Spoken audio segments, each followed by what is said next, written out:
can you tell us the background about who owns the Shroud of Turin?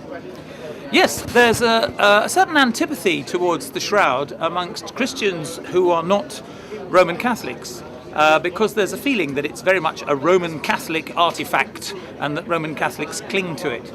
But in fact, it should be remembered that for almost its entire history, it was the personal property of some particular person who may have been a Roman Catholic, but who wasn't a representative of the Catholic Church.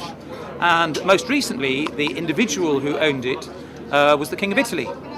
And the kings of Italy were forced to abdicate in, I think, the 1940s, I could be wrong, whereupon the Shroud remained in the cathedral in Turin.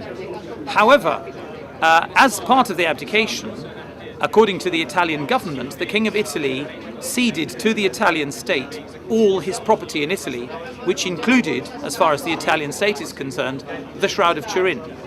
So when 12 or so years ago, the last remaining descendant of the Italian monarchy died, and he left the Shroud in his will specifically to the reigning Pope and his successors. There's certainly considerable dispute about that amongst the Italian state, who think that it was never his to give away because they had taken possession of it when the king abdicated. And the matter was brought to a bit of a head about 10 years ago when a question was asked in the Italian Parliament for the Italian Parliament to make a definitive pronouncement as to who the Shroud of Turin actually belonged to. But because it was close to the end of the day and it was close to the end of that particular session, the matter was never discussed, and so a definitive pronouncement was not made.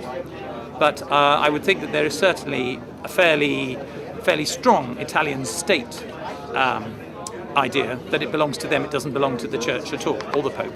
However, at the moment it's looked after certainly by the church, even though the chapel in which it used to be kept before the chapel burnt down was not part of the cathedral. It was attached to the back of it, but it was royal property. It was part of the king's own palace, the royal chapel, and now it belongs to the Italian state and not to the church.